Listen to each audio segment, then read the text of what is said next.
করলেন রাজ্যের মুখ্যমন্ত্রী শুভেন্দু অধিকারী। অসুস্থ প্রাক্তন মুখ্যমন্ত্রী বুদ্ধদেব ভট্টাচার্যের স্ত্রীকে দেখতে বেসরকারি হাসপাতালে পৌঁছে গেলেন মুখ্যমন্ত্রী শুভেন্দু অধিকারী। রাজ্যে পালা বদলের পর থেকেই সৌজন্যের সংস্কৃতি ফিরেছে বঙ্গে। সরকারের প্রশাসনিক বৈঠকগুলোতে বিরোধী শিবিরের সাংসদ বিধায়কদের আমন্ত্রণ জানানো হচ্ছে।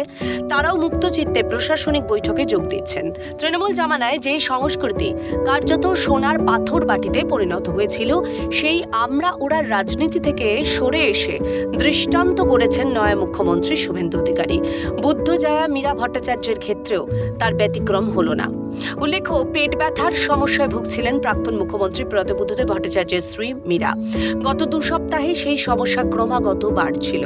কখনো ব্যথা কমছিল, আবার কখনো বাড়ছিল। সেই অবস্থায় শুক্রবার দুপুরে তাঁকে কলকাতার এক হাসপাতালে ভর্তি করানো হয়। বর্তমানে সেখানেই চিকিৎসাধীন মীরা। শনিবার সন্ধ্যায় তাকে দেখতে হাসপাতালে যান মুখ্যমন্ত্রী শুভেন্দু অধিকারী।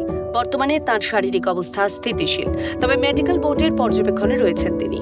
এদিন হাসপাতাল থেকে বেরিয়ে মুখ্যমন্ত্রী বলেন, ওর শারীরিক অবস্থা নিয়ে যা বলার চিকিৎসকেরা বলবেন। মুখ্যমন্ত্রী বেরিয়ে যাওয়ার পরেই চিকিৎসক জানিয়ে দেন মীরা দেবী বর্তমানে সুস্থই রয়েছেন। সামগ্রিকভাবে স্থিতিশীল আছেন। ভর্তি হয়েছিলেন কয়েকটা টেস্ট, কয়েকটা ইভ্যালুয়েশন, এগুলোর জন্য সেগুলো অনেকটাই সম্পূর্ণ করা গেছে। একটা মাল্টিডিসিপ্লিনারি মেডিকেল বোর্ড তৈরি হয়েছে, আপনাদের কাছে মেডিকেল বুলেটিন গেছে, আপনারা দেখেছেন। সবাই মিলেই একটা সুপারভিশনে রাখা হয়েছে। স্যার আছেন আমাদের কার্ডিওলজি সাইড থেকে, উনিও পুরো ব্যাপারটা দেখছেন। আর গ্যাস্ট্রোএন্টারোলজিস্টকেও ইনভলভ করা হয়েছে। ওভারঅল বলতে গেলে স্থিতিশীল আছেন।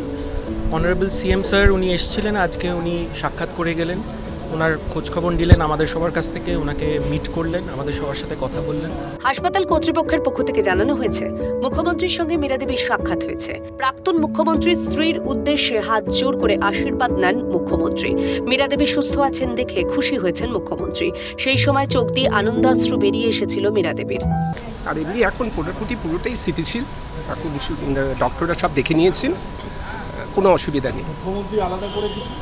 মুখ্যমন্ত্রী আলাদা করে কিছু বলেননি। উনি এসছেন, ওনার সঙ্গে অনেক দিনকার পরিচিত, তো উনি তো অলমোস্ট বললো যে ভালো আছেন দেখে উনি প্রায় কেঁদে ফেলেছেন আর কি, বলছে আনন্দ অশ্রু, যে উনি আশীর্বাদ চাইলেন, নিয়ে করলেন খুব ভালোভাবে। সব মিলিয়ে রাজ্যের মুখ্যমন্ত্রী ফের রাজধর্ম পালন করে রাজ্যবাসীর প্রশংসা করলেন, তা বলাই যায়। ক্যামেরা নিখিল দাসের সঙ্গে বিক্রান্ত রায়ের রিপোর্ট, ক্যালকাটা নিউজ।